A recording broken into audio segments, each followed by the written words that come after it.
একজন বৃদ্ধ চাচা যার দাড়িগুলো পেকে সাদা হয়ে গেছে, কসম আল্লাহর বলছি, ওয়াল্লাহে আল্লাহকে সাক্ষী রেখে বলছি, মজলিসে এমন ভাবে একটা চিৎকার মেরে তাকবীর দিয়েছিল, শুধু নবীর সম্মান শুনে আমার ভিতরটা কেঁপে উঠেছিল।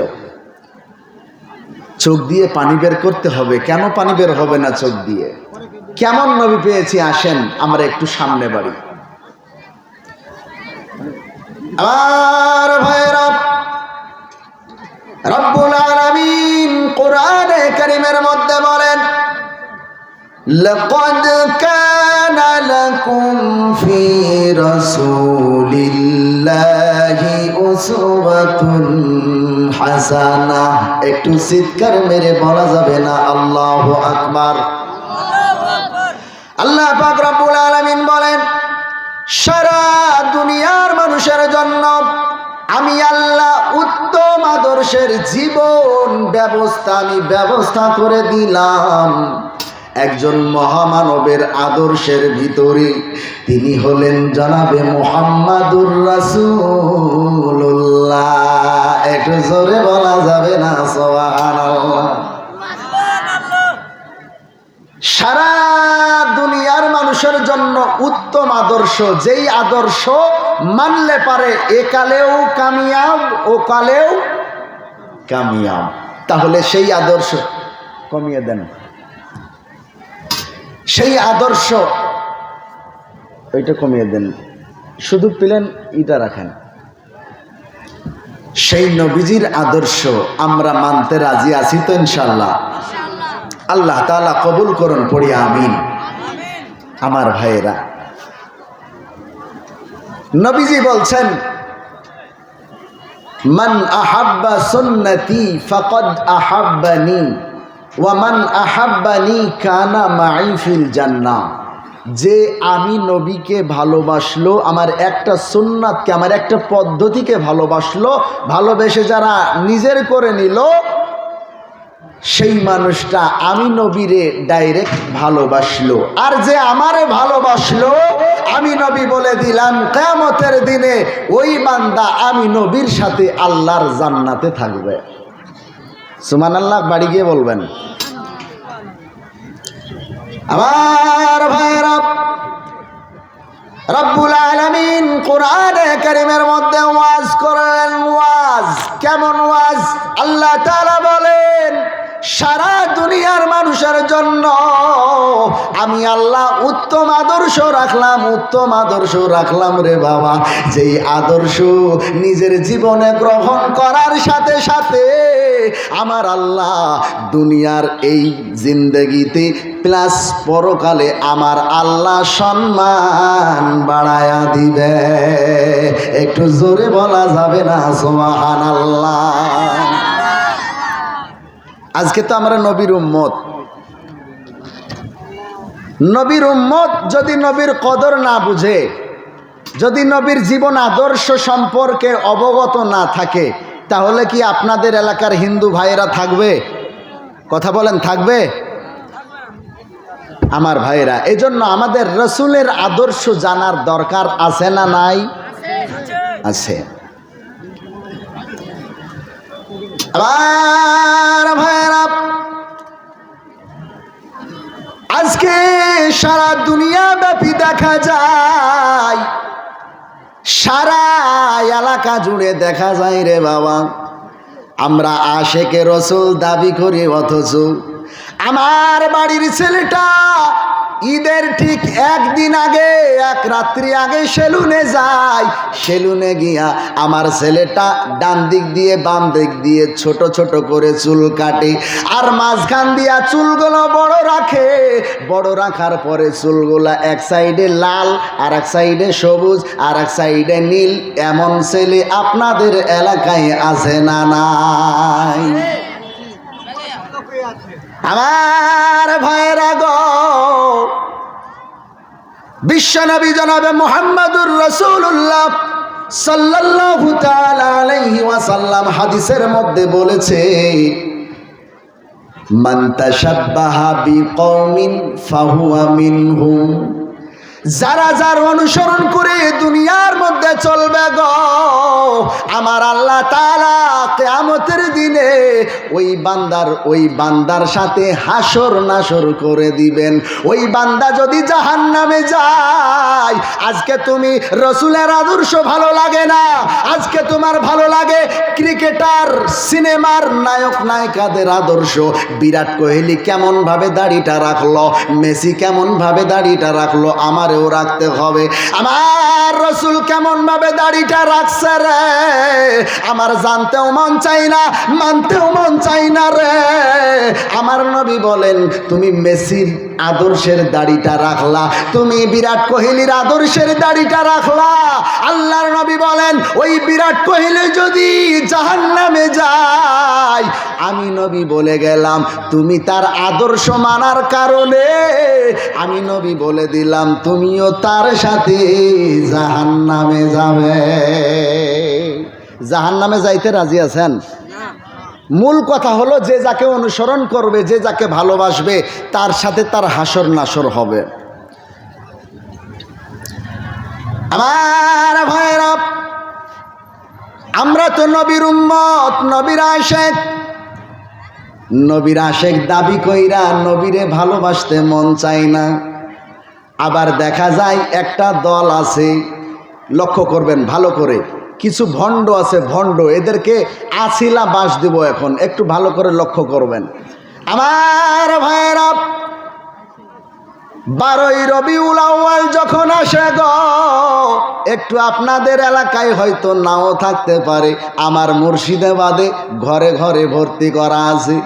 12ই রবিউল আউয়াল যখন আসে, ওই 12ই রবিউল আউয়ালে ট্রাক ভাড়া করে, লরি ভাড়া করে, কত ভিআইপি গাড়ি ভাড়া করে। ওই গাড়ির মধ্যে ডিজে বক্স লাগাই, আর তারা স্লোগান দেয়, আল্লাহর নবী, নূরের নবী গো, আপনি নবী আমার জীবনের জীবন। আছে না নাই? এইগুলা সব আশেক নামের ভণ্ড। কি কথা বলেন? এগুলা কি? জোরে বলতে হবে, এগুলা কি? তালে তালে বলেন, ভণ্ড। তালে তালে তালে তালে এরা বিশ্ব বাটপার, নবীজির আশেক। কি করে জানেন? আমার মুর্শিদাবাদে দেখেছি আমি, এই যে একটা কালেমার পতাকা নিবে, নিয়ে কপালে বাঁধবে, কপালে বাঁধার পরে জীবনে এক ওয়াক্ত মসজিদে নামাজ পড়ে না, জুম্মার নামাজেও খবর থাকে না, এমনকি ঈদের নামাজেও গ্রামে খোঁজ নিলে দেখা যায় যে গোশ বিক্রি করার জন্য ঈদের নামাজেও যায় না। তো এই মানুষগুলো আবার কালেমার পতাকাটা 12ই রবিউল আউয়ালে কপালে বেঁধে এরা স্লোগান দেয়, আল্লাহর নবী, নূরের নবী। বড় বাটপার এরা, আশেক নামের বড় ভণ্ড। আপনাদের এলাকায় আছে? আপনাদের এলাকায় নাই? আছে, ইসলামপুরের দিকে আছে। ওই যে কিছুদিন আগে সারা উত্তর, এটা উত্তর দিনাজপুর তো না, উত্তর দিনাজপুর ব্যাপী কোরআনের ট্রেনিং হয়েছিল। তো আমি এসেছিলাম, আর ভারতবর্ষের অন্যতম আরও 2 জন কারি সাহেব এসেছিলেন, ট্রেনিং দিতে এসেছিলাম আমরা। তো উত্তর দিনাজপুরের প্রায় 80% উলামা হজরত সেখানে ছিল। ইসলামপুরের থেকে আরেকটু পাশে কোন জায়গায় গিয়েছিলাম। তো ওইখানে যেদিন আসলাম ওই ট্রেনিংয়ে, তো দেখলাম বাপরে বাপ, সব এরকম বড় বড় লম্বা লম্বা জামা পরে আছে। আবার আমার টুপিটা এরকম দেখে আপনারা ভাবেন না আমি ওই দলের লোক,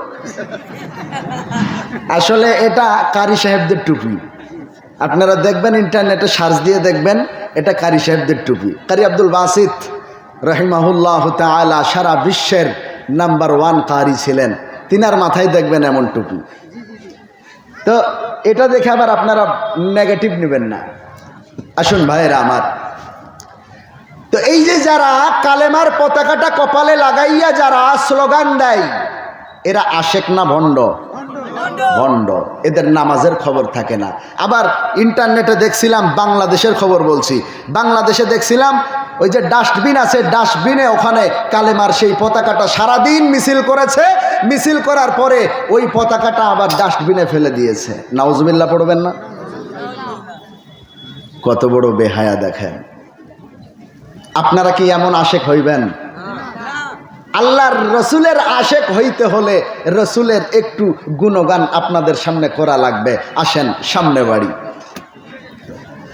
আমার ভাইরা,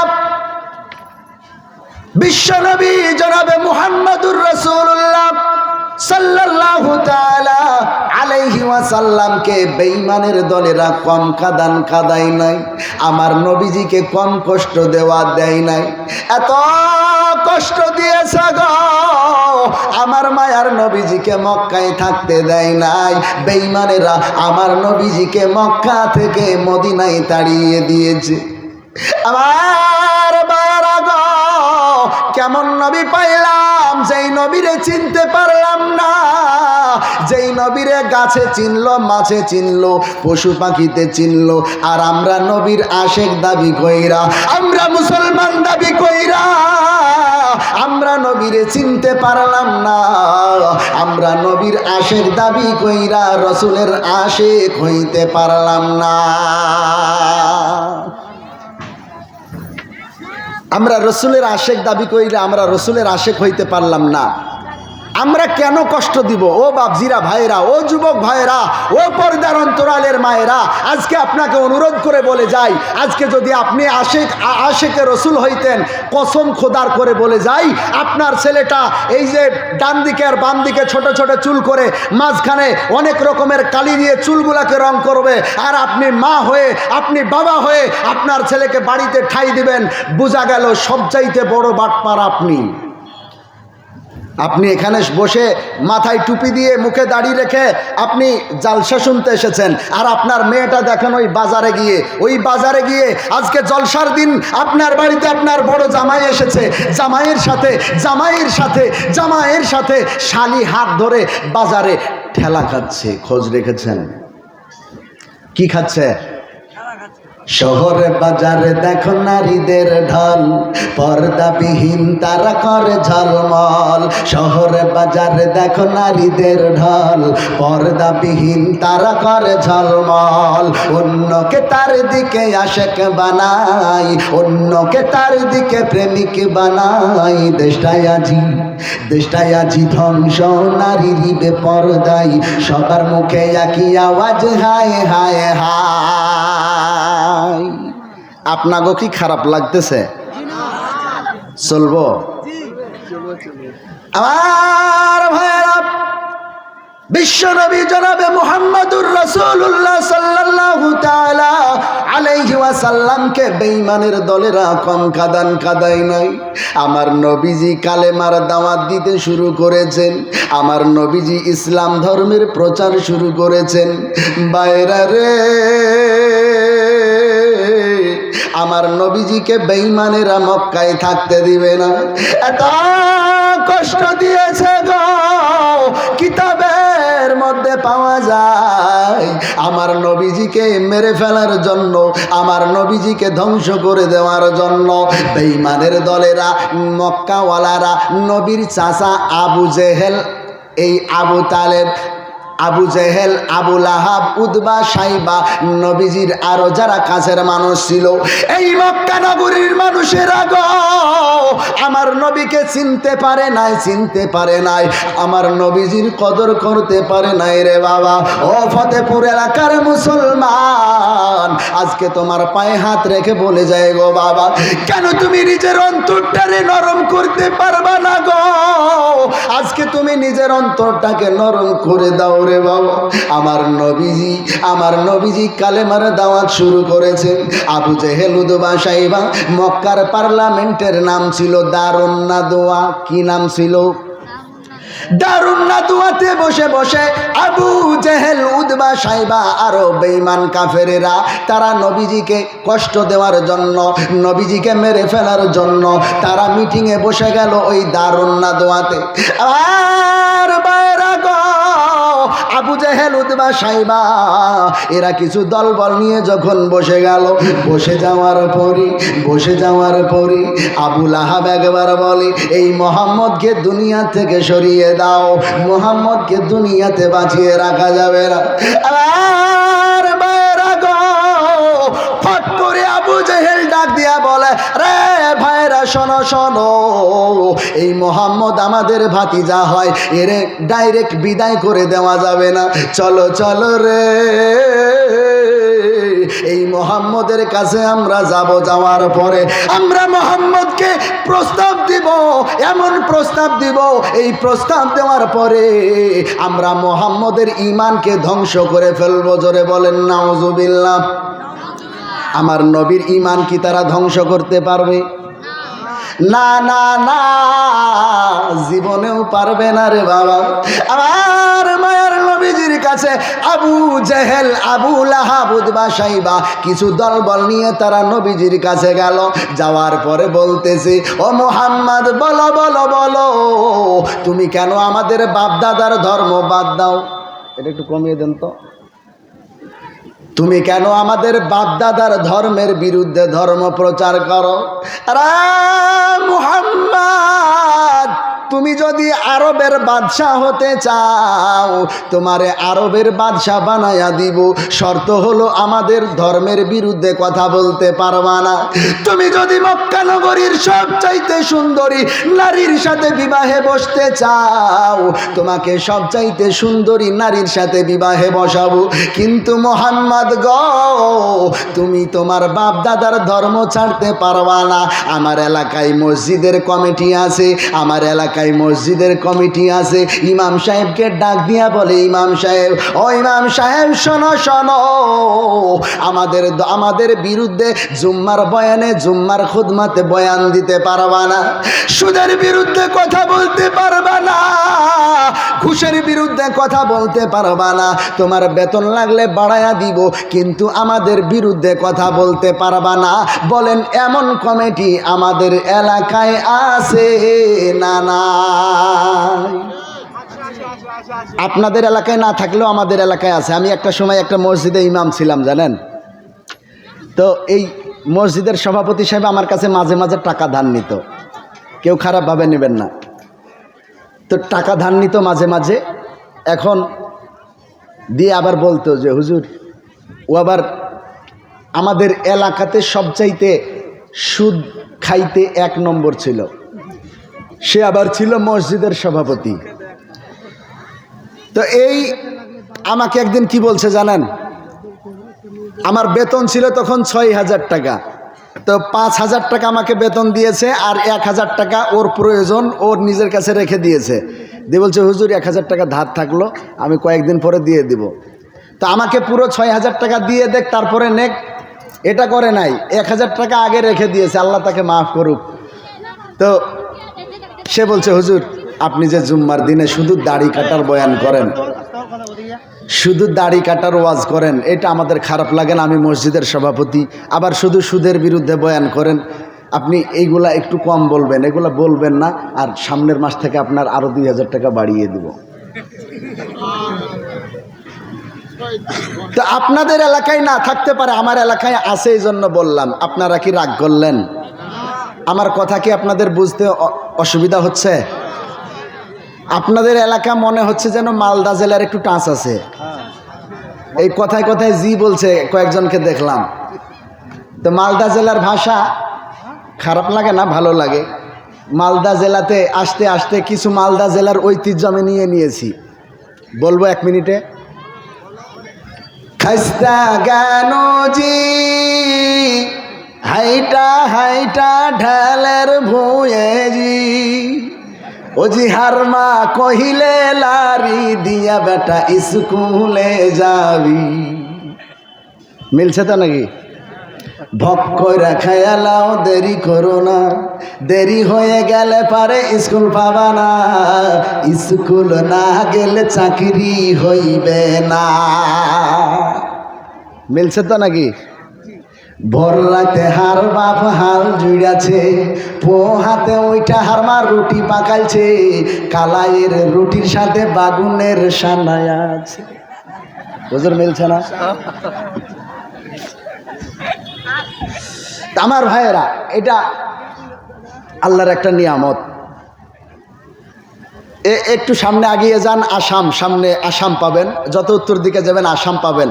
আসামে চলে যান, আল্লাহ মানুষ সৃষ্টি করেছেন, আমরা বাঙালি, তারপরেও দেখেন কত ভাষার সৌন্দর্য, ভাষা আলাদা আলাদা টাচ দিয়ে ভাষা কত সুন্দর। আসামে চলে যান, ওখানে আবার কত সুন্দর করে বলবে, এই অখমিরে চুতালতে মাতে মুখ হাত বাউলি, মাতে মুখ হাত বাউলি, নীলা নীলা আকাশতে বগলিয়ে নাসি ফুরে, বগলিয়ে নাসি ফুরে।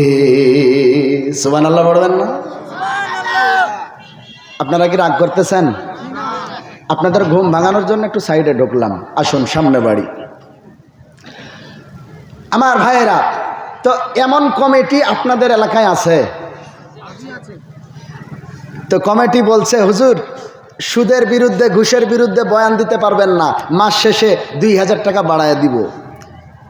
আমার ভাইয়েরা গো, বিশ্বনবী জনাবে মুহাম্মদুর রাসূলুল্লাহ সাল্লাল্লাহু তাআলা আলাইহি ওয়াসাল্লাম আমাদেরকে শিখিয়ে দিয়েছেন।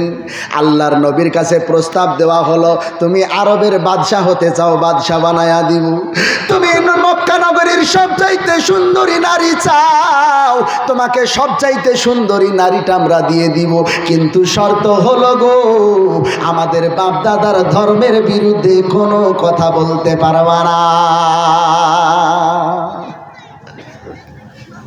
আমার ভাইয়েরা, বিশ্বনবী জনাবে মুহাম্মদুর রাসূলুল্লাহ সাল্লাল্লাহু তাআলা আলাইহি ওয়াসাল্লাম যখন এইরকম জবাব দিয়ে দিলেন, ইমাম সাহেব ও কমিটিকে জবাব দিয়ে দিল, ও কমিটির ভাইরা শোনো শোনো, আমাদের মাস শেষে 2000 টাকা বেতন বাড়ানোর দরকার নাই, কারণ মসজিদে ইমামতি করে যদিও বেতন কম, মাদ্রাসায় পড়িয়ে যদিও বেতন কম, এই কমের মধ্যে যিনি বরকত বাড়ায়া দেন বলেন তিনি কে?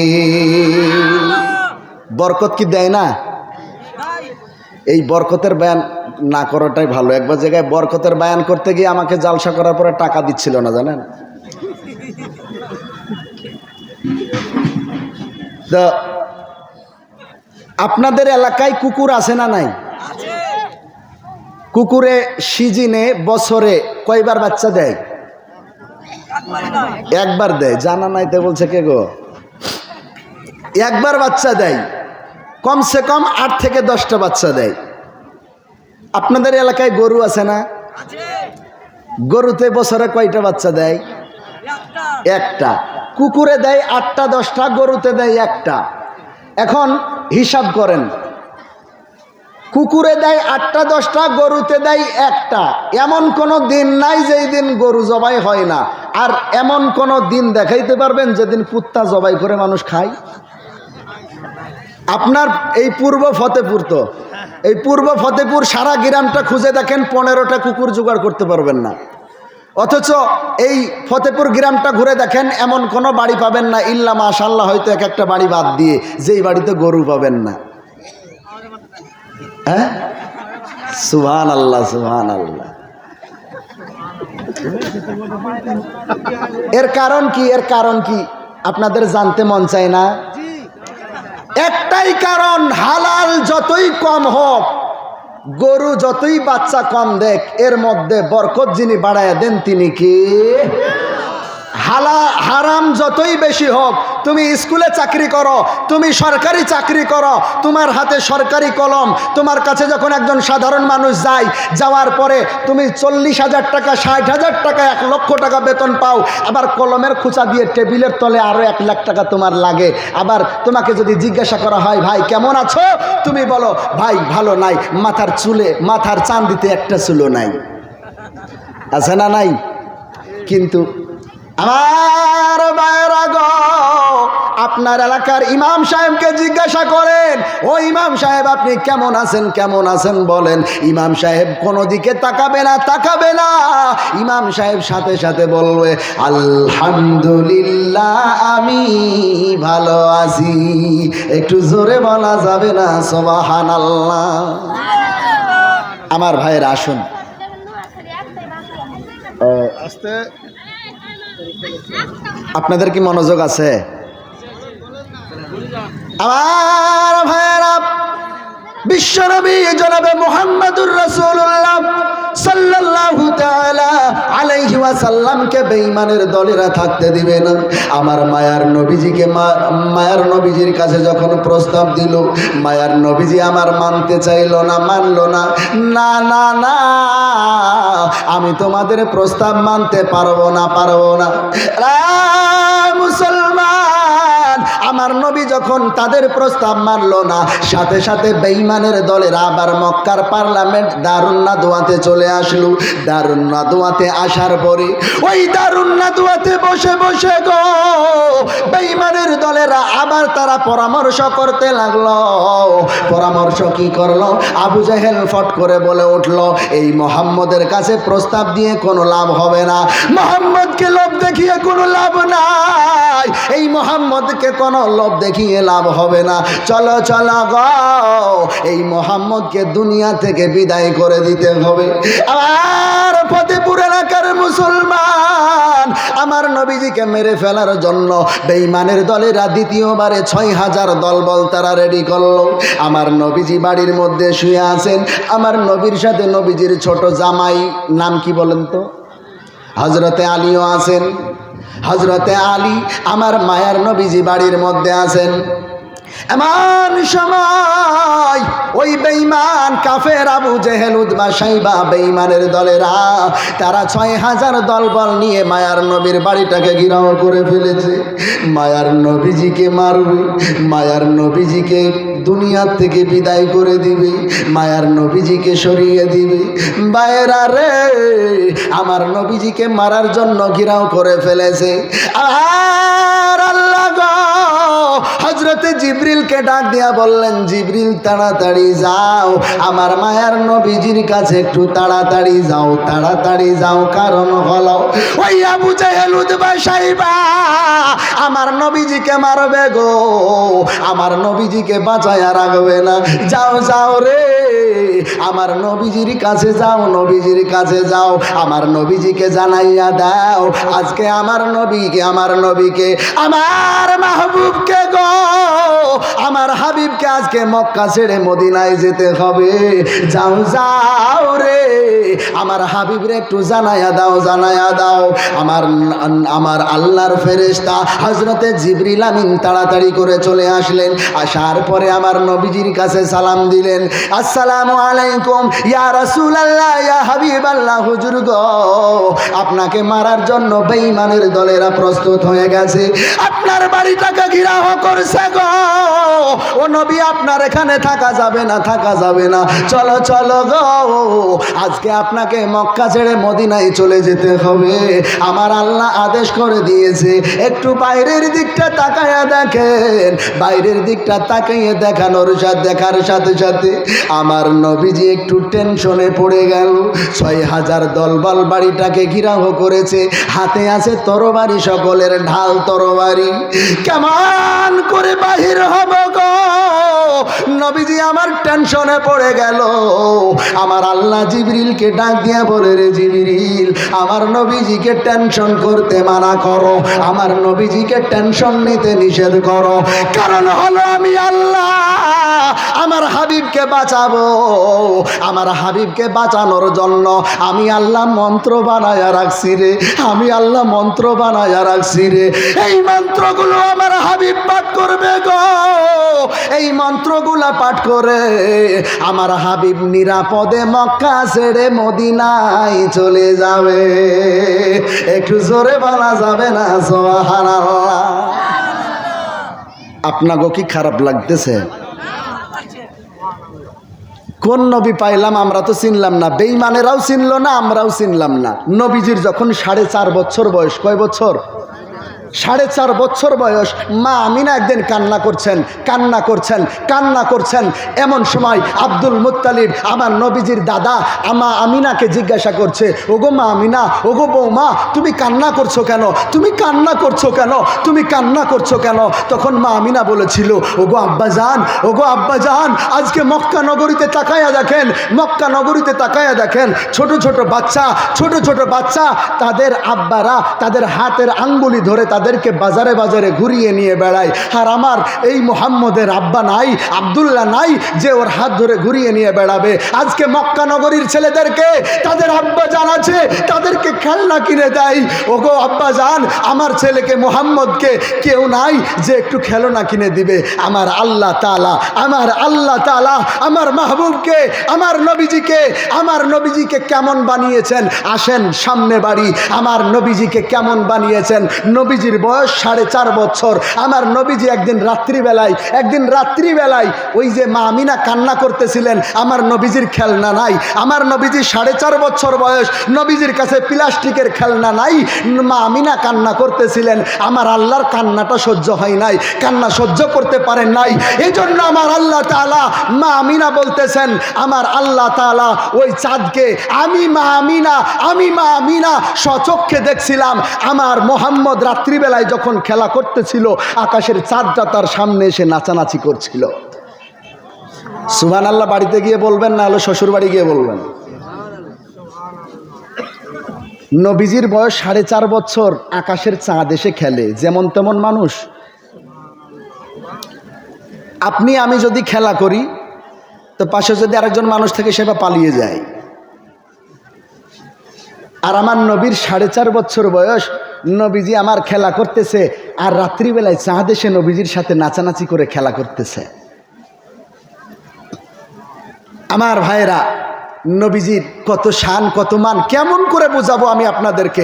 আজকে গাড়িতে আসছিলাম, আসতে আসতে একটা গজল আমি শুনছিলাম। গজল শুনতে শুনতে আল্লাহকে সাক্ষী রেখে বলছি, আমার চোখ দিয়ে পানি বেরিয়ে গেল। রাস্তায় আসতে আসতে গাড়িতে ছিলাম। আসলে নবীজির জন্ম থেকে নিয়ে, জন্মের আগে থেকে নিয়ে একবারে মৃত্যু পর্যন্ত যত কাহিনী আছে, যত ঘটনা আছে, কষ্টের ঘটনা যত আছে, সবগুলো আমি পড়ে দেখেছি। পড়ে দেখার পরে এখন আবার আগামীকাল থেকে আবার মালদাতে শুরু হবে এক স্টেজে, এরকম স্টেজ আছে, এক স্টেজে 8 রাত্রি ব্যাপী শুধু বিশ্ব নবীজির জীবনী শুধু তারা শুনবে। নবীজির সম্মান আমরা না বুঝলে বেঈমানেরা বুঝবে। এই যে নূপুর শর্মা বদমাইশটা আমার নবীজিকে নিয়ে মন্তব্য করেছিল। বাংলাদেশের কুখ্যাত শয়তান আসাদ নূর, সে নাকি বলে যে আমার নবীজি নাকি লোভের কারণে খাদিজাকে বিয়ে করেছিল। নাউজুবিল্লাহ পড়বেন না? এই কুখ্যাত শয়তান আসাদ নূরকে যদি কোনোদিন সামনে পাইতাম, এর থাপড়ায় আর দাঁতগুলো ফেলে দিতাম। শয়তানের বেটা, শয়তান একটা। সে বলে আমার নবীজি নাকি চরিত্র খারাপ ছিল। নাউজুবিল্লাহ পড়বেন না? মুসলমান, আমি শুধু এই বিষয়টা আপনাদের সামনে তুলেছি যে আমরা নবীর উম্মত হয়ে নবীরে চিনছি না। কেন চিনছি না আমরা? বেঈমানেরা কষ্ট দিবে, আমরা কেন কষ্ট দিব? আমার আল্লাহ তাআলা, আমার আল্লাহর রসুল কখন কষ্ট পাই জানেন? আল্লাহ তাআলা কোরআনে বলছেন, ইন্নাল্লাযীনা ইউযুনাল্লাহা ওয়া রাসূলাহু লা'আনাহুমুল্লাহু ফিদ দুনিয়া ওয়াল আখিরাহ ওয়া আ'আদ্দা লাহুম আযাবান মুহিনা। একটু জোরে বলা যাবে না? আল্লাহু আকবার। আমার আল্লাহ তাআলা বলেন, যারা আমি আল্লাহকে কষ্ট দেয় আর আমার রসুলকে যারা কষ্ট দেয়, এদের জন্য আমি আল্লাহ নিজে লানত করতে থাকি। বলেন তো ভাইয়েরা আমার আল্লাহ যদি কোনো বান্দার জন্য নিজে লানত করে, ওই বান্দা কি কোনোদিনও জান্নাতে যাইতে পারবে? আমার ভাইয়েরা গো, আমার আল্লাহ শুধু এইটুকু বলেন নাই, আল্লাহ তাআলা বলেন লানাহুমুল্লাহু ফিদ দুনিয়া ওয়াল আখিরাহ, তার ইহকাল পরকাল উভয়কাল তার ধ্বংস হয়ে যাবে। আমার আল্লাহ তাআলা এইটুকু বলেছেন, ওয়া আ'তাদনা লাহুম আযাবাম মুহিনা, তাদের জন্য ভয়ানক আযাব আমি মুতায়্যিন করে রেখেছি।